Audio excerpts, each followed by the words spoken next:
Hello बच्चों, चलिए देखते हैं class 10 chapter first real numbers का एग्जाम्पल नंबर 1 क्या है। एग्जाम्पल्स आपको सभी चैप्टर्स के करने हैं क्योंकि सीबीएसई जो क्वेश्चन पुटअप करता है आपके फाइनल एग्जाम में वो एग्जाम्पल से क्वेश्चन जरूर उठाता है। तो आपको एग्जाम्पल सभी चैप्टर के करने हैं, मैं भी सारे करवाऊंगा। तो यहाँ पे कुछ एग्जाम्पल्स आपके न्यू एनसीईआरटी बुक में कट चुके हैं, तो आप कोई भी वीडियो सर्च करें तो उस वीडियो को सर्च करते टाइम लास्ट में अपना सेशन जरूर राइट डाउन कर ले 2023, ठीक है, तभी आपको वीडियोज अच्छे से मिल पाएंगी। अब सबसे पहले देखो एग्जाम्पल 1 क्या है। कंसिडर द नंबर 4 की power n where n is natural number. हमें क्या करना है, एक नंबर को कंसीडर करना है 4 की पावर n को, जिसमें n क्या है, यहां पे एक नेचुरल नंबर है। नेचुरल नंबर मतलब 1 2 3 4 5 अप टू इंफिनिटी, कोई भी वैल्यू हो सकती है। Check whether there is any value of n for which 4 की power n ends with the digit 0। हमें चेक करना है कि क्या कोई n की ऐसी वैल्यू पॉसिबल है जिसके लिए 4 की power n and with the digit 0, कि 4 की पावर n को हम सोल आउट करें और सोल आउट करने के बाद जो नंबर निकल के आए वो हमारा 0 से एंड होता हो। ये चीज चेक करनी है हमें। अब देखो भाई, यहां पे हमें नंबर क्या दे रखा है, 4 की पावर n दे रखा है। n की वैल्यू क्या क्या पॉसिबल हो सकती है नेचुरल वैल्यूज में, 1 2 3 4 अप टू इंफिनिटी, कोई भी वैल्यू पुट हो सकती है। मान लिया हमने n इक्वल टू 1 पुट किया तो भाई क्या हो गया, 4 की पावर 1। 4 की पावर 1 क्या आएगा हमारा, 4 आएगा। 4 की पावर 2 किया तो 4 की पावर 2 क्या हो जाएगा बच्चों, 16 हो जाएगा। 4 की पावर 3 करेंगे तो क्या आ जाएगा हमारा, यहां पे 64 आ जाएगा। 4 की पावर 4 सोल आउट करेंगे तो ऐसे ही हमारे पास कुछ ना कुछ नंबर आते जाएंगे। हमने बताना है क्या कभी जो ये रिजल्ट्स आ रहे हैं उनमें जो यूनिट डिजिट होगी, लास्ट डिजिट होगी, कभी 0 आएगी या नहीं आएगी, ये चेक करके बताना है। कंसेप्ट समझ में आ गया क्वेश्चन का। सबसे पहले देखो, अब अगर मान लो इनके सोल आउट करने में किसी नंबर के पीछे 0 आती हो, क्या आती हो, 0, तो इसका मतलब क्या है भाई, वो नंबर हमारा 5 से डिवाइड होता होगा। कोई भी नंबर सोच लो जिसके लास्ट में 0 आती है तो वो मस्ट है कि वो 5 से डिवाइड होगा। तो इसका मतलब 4 की पावर n का जो प्राइम फैक्टर है वो 5 होना कंपलसरी है, तभी वो एंड विद द 0 हो सकता है। बात आ गई ना समझ में। तो अब यहां पे क्या लिखेंगे, इफ द नंबर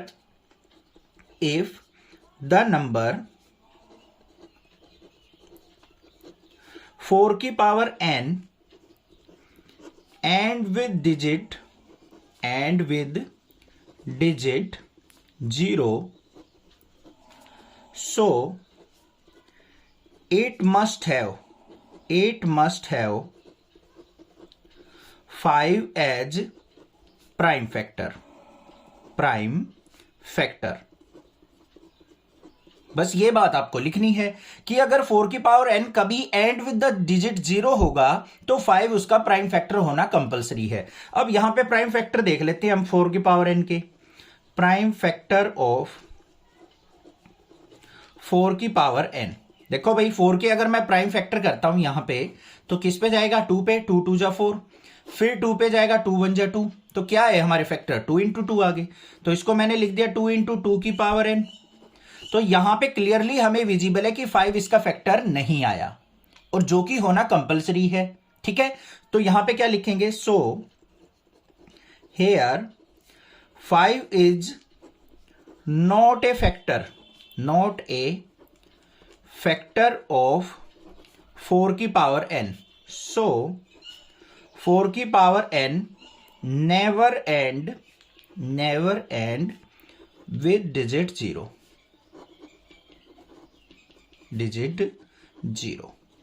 तो 4 की पावर n कभी भी 0 से एंड नहीं होगा। किसी भी n की वैल्यू पुट करते रहिए आप, एंड विद द डिजिट 0 नहीं होगा। बात आ गई समझ में। किसी भी नंबर को चेक करना हो बस उसके प्राइम फैक्टर क्या होने चाहिए, हमारे 2 होना चाहिए और 5 होना चाहिए, क्योंकि 2 5 जा क्या होता है 10, और कोई भी नंबर अगर मान लो लास्ट में 0 आती है तो वो 10 से भी डिवाइड होगा, 5 से भी और 2 से भी। तो यहां पे 2 तो आ गया फैक्टर, 5 नहीं आया, तो इसका मतलब ये कभी भी 0 से एंड नहीं हो सकता।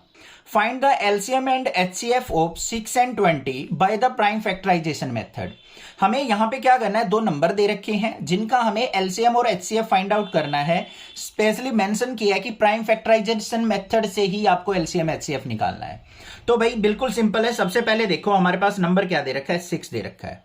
6 के प्राइम फैक्टर कर लो। सबसे छोटा प्राइम नंबर 2 है तो 2 से डिवाइड करो, 2 3 जा 6। फिर ये 2 से डिवाइड नहीं होगा तो नेक्स्ट प्राइम नंबर 3 आता है, 3 से डिवाइड करो, 3 1 जा 3। ये आ गए हमारे प्राइम फैक्टर 6 के। ऐसे ही हमें किसके निकालने बच्चों, 20 के। पहले किस पे जाएगा, 2 पे, 2 10 जा 20, फिर 2 पे जा रहा है तो 2 5 जा 10, फिर हमारा 3 से ये नहीं डिवाइड होगा तो 5 पे जाएगा, 5 1 जा 5। अब हम यहां पे अपने प्राइम फैक्टर्स को राइट डाउन कर देंगे। सबसे पहले देखो 6 के फैक्टर क्या आए हमारे, 2 × 3 आए हैं, 1 लिखने की कोई जरूरत नहीं है। 20 के फैक्टर देखो भाई क्या आए हैं, 2 × 2 × 5 आए हैं। ये हमारे प्राइम फैक्टर आ गए 6 के और 20 के। अब बात करते हैं एलसीएम की। एलसीएम क्या होता है बच्चों, लोवेस्ट कॉमन मल्टीपल। सबसे पहला काम क्या है, जो भी कॉमन हो ना उसको सर्कल कर लो। 2 दोनों में फैक्टर कॉमन है तो इसको हम एक बार लिखेंगे, बाकी और कोई भी फैक्टर ऐसा नहीं है जो दोनों में कॉमन हो। तो हमें क्या कर देना है, एलसीएम में जितने भी फैक्टर बच गए उन सभी को राइट डाउन कर लेंगे। 2 आ गया, फिर 3 आ गया, फिर 5 आ गया। अब इसको सिंप्लीफाई कर लो, 2 2 जा 4, 3 जा 12, 5 जा 60। तो ये हो गया हमारा एलसीएम। अब बात करते हैं एचसीएफ की। एचसीएफ क्या होता है, हाईएस्ट कॉमन फैक्टर होता है बच्चों, हाईएस्ट कॉमन फैक्टर। अब इन दोनों में कॉमन देखो क्या है, ओनली 2 है, तो 2 हमारा क्या हो गया, एचसीएफ हो गया। तो ये एलसीएम, ये एचसीएफ, ये आ गया final answer. Find the HCF of 96 and 404 by the prime factorisation method, hence find their LCM. ध्यान से सुनो क्या कहा है उसने, हमें 2 नंबर दे रखे 96 और 404।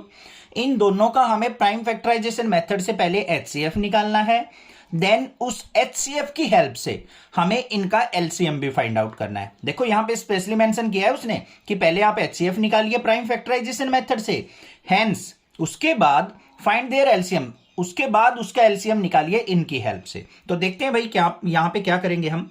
2 नंबर्स दे रखे हैं हमें, वो लिख लेंगे। 2 नंबर्स क्या क्या है भाई हमारे पास, 96 एंड 404। सबसे पहले प्राइम फैक्टराइजेशन करना है तो 96 के हम प्राइम फैक्टर निकाल लेंगे। 2 पे जाएगा, 2 4 जा 8, 2 8 जा 16, फिर 2 पे जाएगा, 2 2 जा 4, 2 4 जा 8, फिर 2 पे जाएगा हमारा 2 1 जा 2, 2 2 जा 4, फिर 2 पे जा रहा है 2 6 जा 12, फिर 2 पे जा रहा है 2 3 जा 6, और फिर 3 पे जाएगा 3 1 जा 3। काफी सारे फैक्टर आ गए, घबराना नहीं है। फिर हम क्या करेंगे, 404 के फैक्टर निकाल लेंगे। पहले जाएगा हमारा 2 पे, 2 2 जा 4, 0 आ गया, 2 2 जा 4। फिर किस पे जाएगा, 2 पे जाएगा, 2 1 जा 2, 0, 2 1 जा 2। अब 101 क्या आ गया, हमारा प्राइम नंबर आ गया, इसके तो कोई फैक्टर होंगे ही नहीं, तो ये किस पे जाएगा, सीधा 101 पे। तो 101 1 जा 101। अब हमें क्या करना है, यहां पे इनके फैक्टर्स लिख लेने। 96 के फैक्टर लिखो भाई क्या है, ध्यान से देखो कितने 2 हैं, 1 2 3 4 5 2 है, तो लिख लेंगे ऐसे ही, 2 × 2 × 2 × 2 × 2, और लास्ट में फैक्टर क्या है, 3। फिर हम 404 के फैक्टर लिखेंगे, क्या है बच्चों, 2 × 2 × 101। 1 को लिखने की कोई जरूरत नहीं, 1 तब लिखा जाता है जब यहां पे आपको कोई भी कॉमन फैक्टर नजर ना आ रहा हो, ठीक है। तो यहां पे हमने फैक्टर लिख लिए। अब इनमें देखो हमारे कॉमन फैक्टर कौन से हैं, एक तो 2 कॉमन है, एक ये 2 कॉमन है, कोई और फैक्टर तो कॉमन नजर नहीं आ रहा आपको, ठीक है। तो हमें क्या लिखना है, अब एचसीएफ निकालना है। एचसीएफ ऑफ 96 एंड 404 क्या हो जाएगा, यहां से हमने एक फैक्टर ले लिया 2, इन दोनों में से एक ले लिया 2 बस, और बाकी सबको छोड़ देंगे। तो क्या आ गया, 2 2 जा 4 आ गया।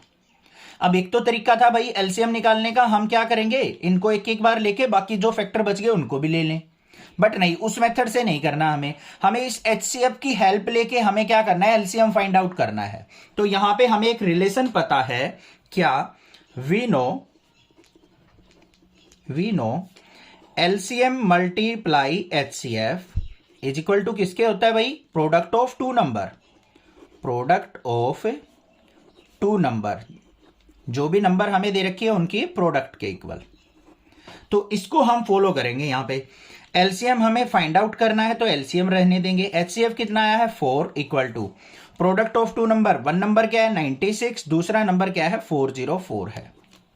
सिंप्लीफाई कर लो तो एलसीएम इज इक्वल टू क्या आ जाएगा बच्चों, 4 यहां मल्टीप्लाई में राइट साइड जाके डिवाइड में हो जाएगा। तो 96 × 404 डिवाइड बाय 4, 4 1 जा 4 और 0 एज इट इज, 4 1 जा 4। तो एलसीएम जो आएगा हमारा क्या आएगा, 96 की मल्टीप्लाई किसके साथ, 101 के साथ। तो भाई मल्टीप्लाई कर लेते हैं 96 की 101 से। 96 की 1 से मल्टीप्लाई की 96, फिर 0 छोड़ देंगे, 96 की 1 से 96। तो ये आ गया मेरा आंसर। ये हो गया एलसीएम, ये हो गया HCF. Find the HCF and LCM of 672 और 120 using the prime factorisation method. हमें यहां पे क्या करना है, एलसीएम और एचसीएफ फाइंड आउट करना है किसका, 6 का, 72 का और 120 का, बाय प्राइम फैक्टराइजेशन मेथड। ठीक है, हम यहां पे एक आपको चीज बताएंगे, ध्यान से सुनो। जो हम एक मेथड यूज करते हैं ना कि LCM multiply HCF equal to product of two number, वो ओनली टू नंबर्स पे ही पॉसिबल होता है। अगर दो से ज्यादा नंबर दे रखे हैं तो वो रूल आप फॉलो कभी नहीं करेंगे। ठीक है, ये चीज ध्यान रखना, माइंड के अंदर सेट कर लेना। अब देखो यहां पे हमें तीन नंबर दे रखे हैं, 6, 72 एंड 120।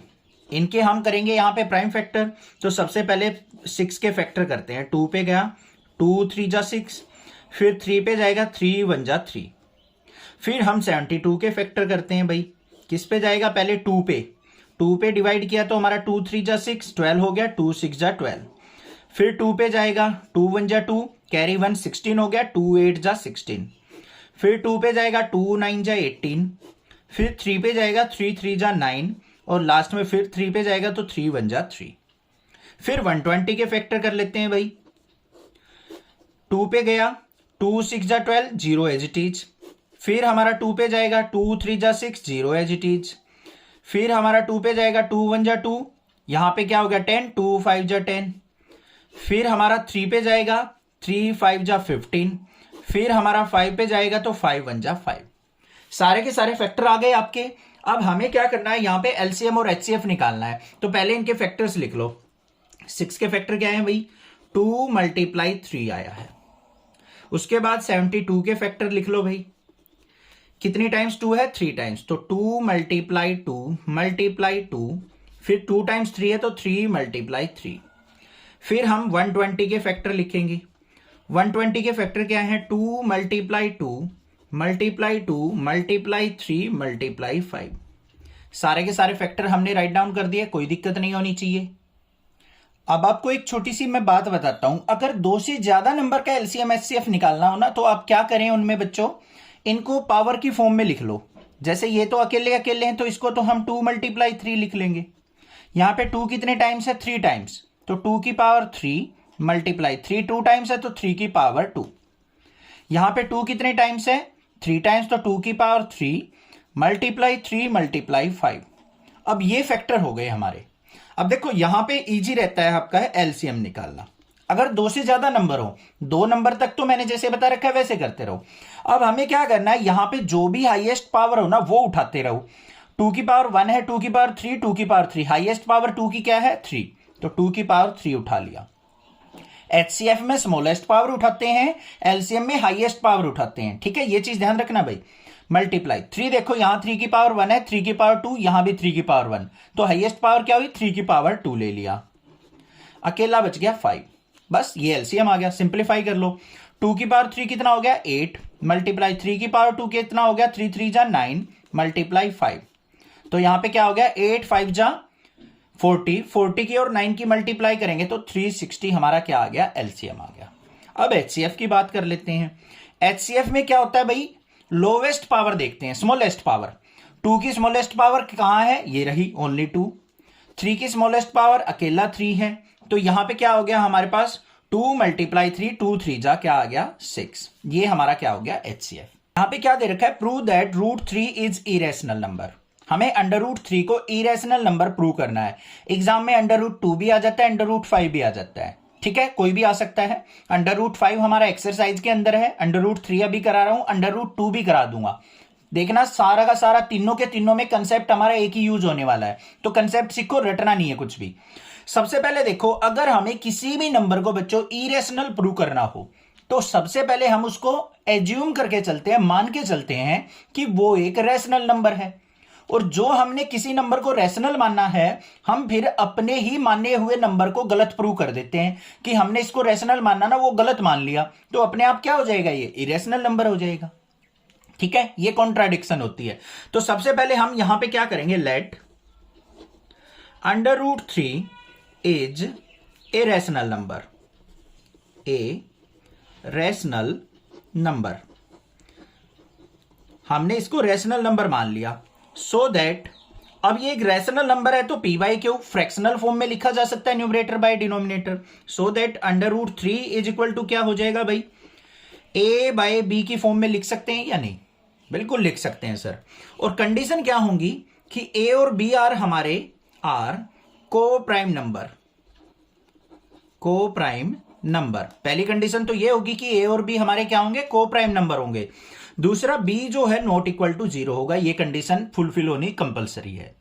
को प्राइम नंबर क्या होते हैं, वो नंबर जिनके दो से ज्यादा फैक्टर ना हो। वो दोनों फैक्टर कौन से होते हैं, एक तो 1 होता है, एक वो नंबर खुद से होता है, एज लाइक प्राइम नंबर्स, वही को प्राइम नंबर होते हैं। अब हमें क्या करना होता है, अंडर रूट की टर्म को रिमूव आउट करना होता है भाई। तो हम यहां पे क्या करेंगे, क्रॉस मल्टीप्लाई। b की √3 से मल्टीप्लाई की तो √3b इज इक्वल टू क्या हो जाएगा, a। अब यहां पे क्या करेंगे, स्क्वेयरिंग बोथ साइड, दोनों साइड स्क्वेयर करेंगे तो यहां पे √3b का स्क्वेयर इज इक्वल टू क्या हो जाएगा, a स्क्वेयर। स्क्वेयर से रूट कैंसिल आउट तो क्या आ गया 3, b का स्क्वेयर करेंगे तो b square is equal to a square. अब ये मत सोचना कि स्क्वेयर से तो रूट कट गया था सर, b का स्क्वेयर क्यों किया, भाई वो तो 3 का कटा है, b का तो स्क्वेयर एज इट इज है ना। ठीक है भाई, तो ये आ गया हमारे पास 3b square is equal to a square के।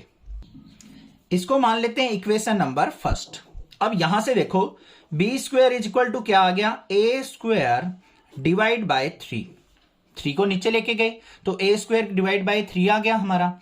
अब यहां से एक रिजल्ट निकल के आया कि a स्क्वेयर जो है हमारा किससे डिविजिबल है, 3 से डिविजिबल है। तो यहां पे क्या लिखेंगे हम, सो a square is divisible by 3, divisible by 3 कि a स्क्वेयर क्या है, 3 से डिविजिबल है। अब a स्क्वेयर डिविजिबल बाय 3 है तो a भी डिविजिबल बाय 3 होगा। a is also divisible by 3, divisible by 3 कि a भी हमारा क्या होगा, डिविजिबल बाय 3 होगा। एक एग्जांपल से समझाता हूं। क्या कहा है मैंने कि a स्क्वेयर डिविजिबल बाय 3 है। a स्क्वेयर कोई भी ऐसा नंबर मानो जो कंप्लीट स्क्वेयर और 3 से डिवाइड होता हो, 9 है। a स्क्वेयर अगर मेरा 9 है तो ध्यान से देखो, क्या 9 हमारा डिवाइड बाय 3 होता है, बिल्कुल होता है। अब यहां से a की वैल्यू निकालो, a इज इक्वल टू क्या हो जाएगा, √9 मतलब 3 आ गया। तो भाई 3 भी तो 3 से डिवाइड हो रहा है। अगर a स्क्वेयर ऐसा नंबर है जो 3 से डिवाइड हो रहा है तो हमारा a भी हमेशा क्या होगा, 3 से डिवाइड होता होगा। ये चीज आपको समझ में आ गई या नहीं आ गई? और यहां पे 3 को क्या लिख सकते हैं हम, 3 × 1 और 9 को क्या लिख सकते हैं, 3 × 3। तो जो भी नंबर हमारे डिवाइड बाय 3 होते होंगे ना, वो 3 के मल्टीपल होंगे। 3 उनमें एक फैक्टर होगा, तभी वो 3 से डिवाइड हो रहे हैं। तो बस इसी चीज को यूज करना है अब हमें। तो क्या लिखेंगे, as a is divisible by 3, divisible by 3, so a equal to क्या होगा, 3c। मतलब जो a की वैल्यू होगी वो 3 की मल्टीप्लाई बाय एक कांस्टेंट टर्म होगी। जैसे अभी मैंने 9 दिखाया था, 9 किया था 3 × 3 था, और ओनली 3 को हम क्या लिख सकते हैं, 3 × 1 लिख सकते हैं। तो हमेशा जो a आएगा हमारा वो हमेशा 3 का मल्टीपल होगा। और c क्या होगा यहां पे, c इज इंटीजर। c की कोई भी वैल्यू हो सकती है। c की वैल्यू 1 2 3 4 5 6 7 8 9 अप टू इन्फिनिटी हो सकती है। अब कोई भी c की वैल्यू यहां पुट करो, 1 पुट कर दी 3 आ गया, 3 भी 3 से डिविजिबल है। 2 पुट कर दी, 2 3 6 हो गया, 6 भी 3 से डिविजिबल है। 3 पुट कर दिया, 9 आ गया बच्चों, वो भी 3 से डिविजिबल है। 4 पुट करोगे 12 आ जाएगा, 4 3 12, वो भी 3 से डिविजिबल है। मतलब c की कोई भी वैल्यू पुट करते जाओ, हमेशा ये डिविजिबल बाय 3 रहेगा। बात आ गई समझ में? अब इस वैल्यू को हम क्या करेंगे, इक्वेशन नंबर 1 में पुट कर देंगे। बस पुट इन इक्वेशन फर्स्ट, ये काम करना था। अब इक्वेशन फर्स्ट में पुट करते हैं तो क्या आ गया हमारे पास, 3b square is equal to a square की जगह a की जगह 3c पुट करेंगे तो 3c का square, 3b square is equal to 3 का स्क्वेयर बच्चों 9c स्क्वेयर, 3 से कट करेंगे 3 3 जा 9, तो b square is equal to क्या आ गया हमारा, 3c स्क्वेयर। अब 3 देखो यहां पे मल्टीप्लाई में लेफ्ट साइड आएगा डिवाइड में, तो बी स्क्वायर बाय 3 हो गया is equal to C square. अब जैसे ये लाइन लिखी थी यहां पे भी देखो बी स्क्वायर किससे डिवाइड आ गया हमारा 3 से, तो यहां पे क्या लिखेंगे B square is divisible by 3, divisible by 3, और बी भी क्या हो जाएगा B is also divisible by 3, तो बी भी हमारा 3 से डिविजिबल होगा। अब इनका मतलब क्या था, हमने ऐसा किया क्यों? देखो भाई हमने क्या किया था, यहां पे अंडर रूट 3 को रेशनल नंबर एज्यूम किया था। ये मान लिए ए और बी हमारे क्या थे, को प्राइम नंबर थे, मतलब जिनके ओनली 2 ही फैक्टर होंगे, एक तो 1 और एक वो नंबर खुद से।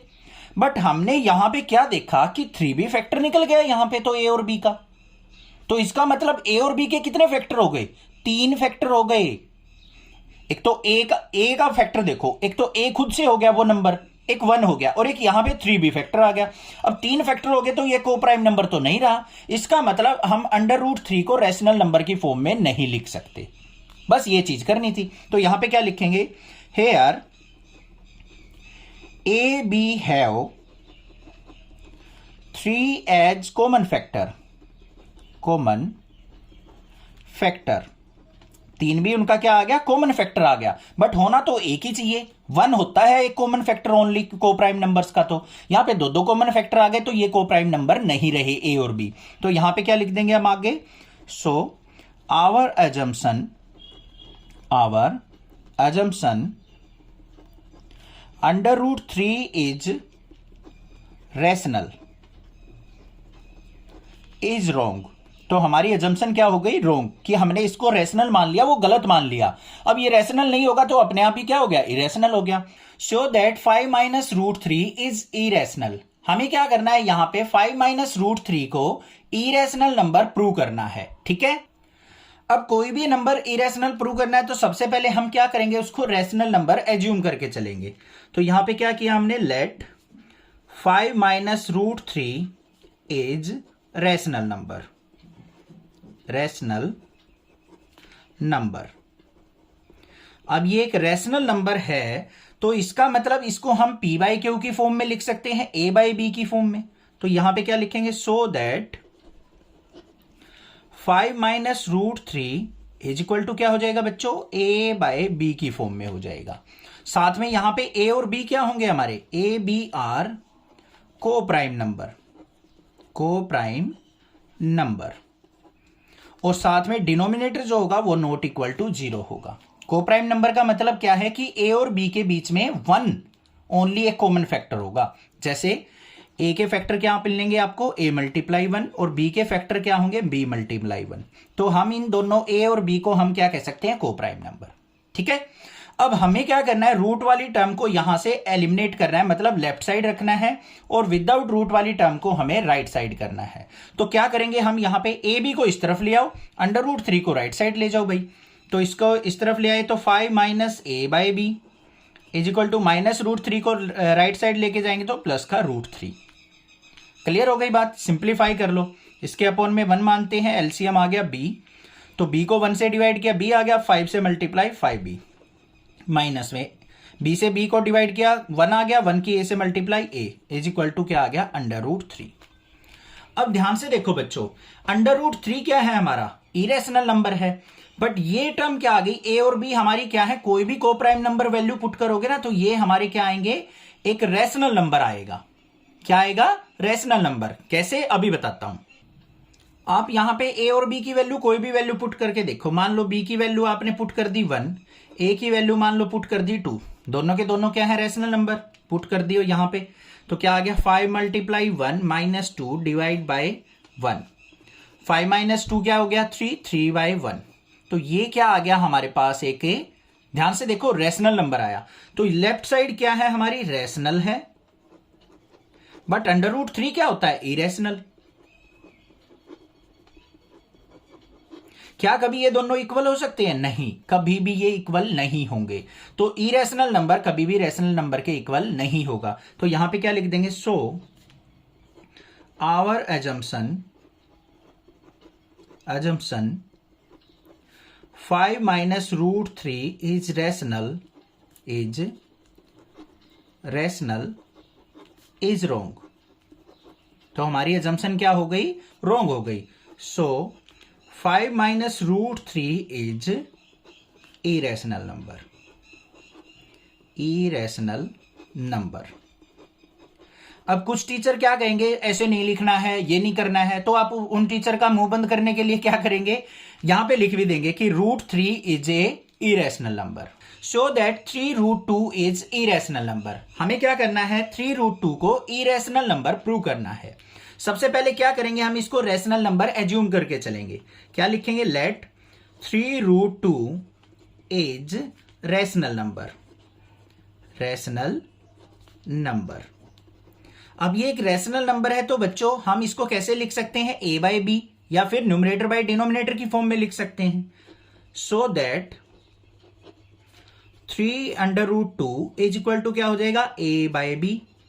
और ए बी क्या होंगे हमारे, ए बी आर को प्राइम नंबर, को प्राइम नंबर। और यहां पे b जो है डिनोमिनेटर, वो नॉट इक्वल टू 0 होगा। को प्राइम नंबर का एग्जैक्ट मीनिंग समझ लो। मान लो हमारे पास दो नंबर हैं a और b, तो इनके फैक्टर करोगे ना, तो ये फैक्टर आने चाहिए a इंटू 1 और b इंटू 1। मतलब इनमें ओनली एक ही कॉमन फैक्टर मिलेगा आपको, वो 1 मिलेगा। ठीक है। अब यहां पे देखो, हमें इसको सिंप्लीफाई करना है, तो रूट वाली टर्म को एक साइड रखेंगे, विदाउट रूट वाली टर्म को एक साइड। तो यहां पे under root 2 is equal to क्या आ गया, a बाय 3 को नीचे मल्टीप्लाई करेंगे 3b। अब a बाय 3b ये क्या है, हमारा एक रेशनल नंबर है। बट अंडर रूट 2 क्या होता है हमारा, इरेशनल नंबर। क्या कभी दोनों इक्वल हो सकते हैं? नहीं। तो यहां पे क्या होगा, लिख भी देंगे अंडर रूट 2 इज इरेशनल। क्या है, इरेशनल। और ये क्या है, रेशनल।